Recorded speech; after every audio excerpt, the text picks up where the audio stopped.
I call the honourable member, Clea Curran. Thank you, Mr Chair. You're welcome.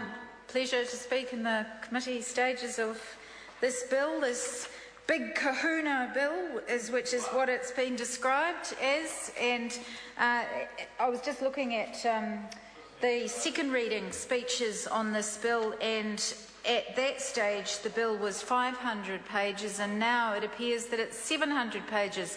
So in the intervening period there's been an extra 200 pages added, and I've just been reading the comments by Minter Allison, Rudd Watt's partner Lloyd Kavanagh, who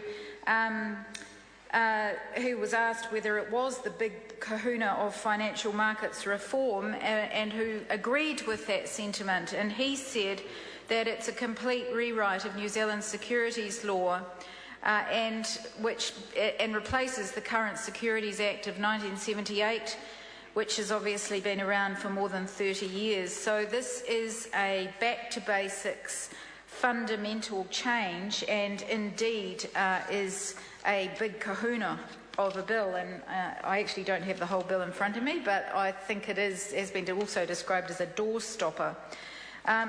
This is a one-stop shop for securities law. It's been designed to provide a more coherent structure, and it replaces a number of pieces of legislation, including the Securities Act, the Securities Market Act, the Unit Trusts Act, the Superannuation Schemes Act, and the non-tax parts of the KiwiSaver Act. It goes back to and it's always important to look at the context of these pieces of legislation, and the Minister has acknowledged that ultimately this follows on from the work that was done in the previous Labor government through the Capital Market Development Task Force in 2008, which is more than 5 years ago now, so it has taken a long time for this bill to get to that point and to provide that blueprint and action plan for our financial system. Labor is supporting this bill. We are also supporting the SOP 220, which the Minister referenced, which came about after my colleague Clayton Cosgrove proposed an SOP to the Minister on behalf of the New Zealand Shareholders Association to increase the threshold for wholesale investors from 500,000 to 750,000, and many other amendments. And so I'm presuming that SOP actually equals the 200 extra pages around about that have seen this big kahuna bill become even bigger. This bill there are many aspects to this bill. There's a lot of things to discuss. There's 11 different parts, and I'm just going to mention some of those tonight in my first contribution on it.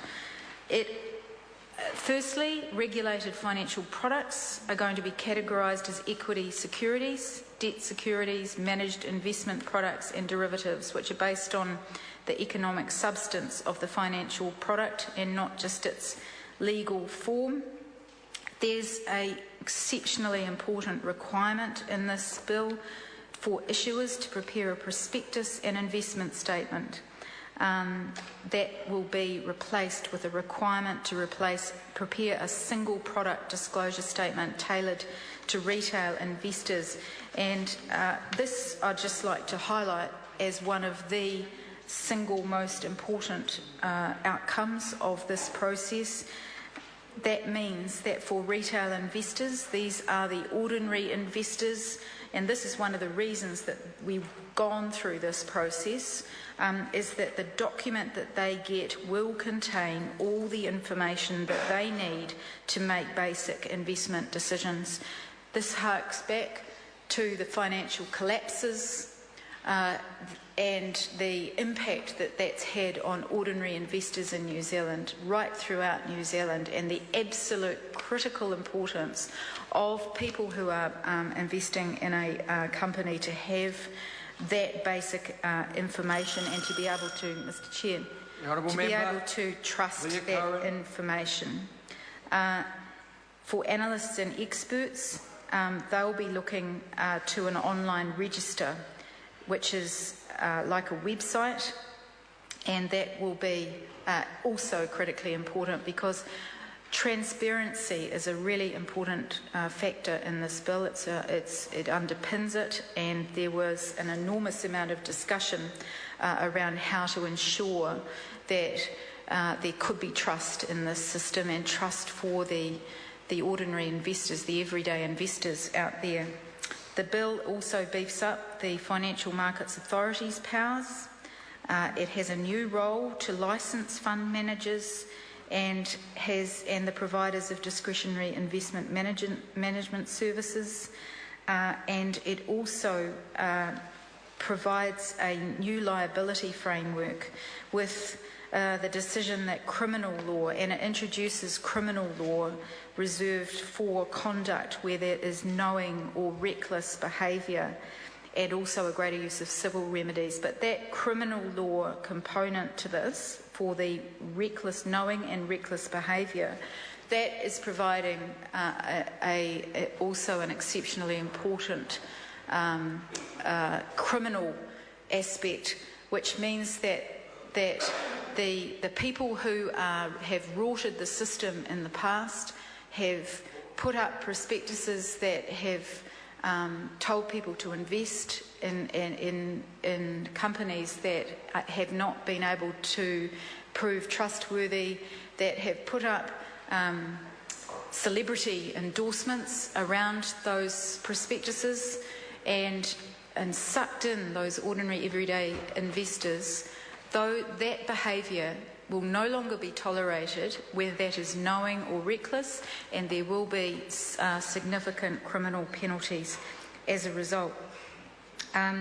So the Companies Act 1993 will be amended to introduce a new criminal offence in relation to the serious breaches of duty of directors to act in good faith and in the best interests of the company, and the duty relating to reckless trading.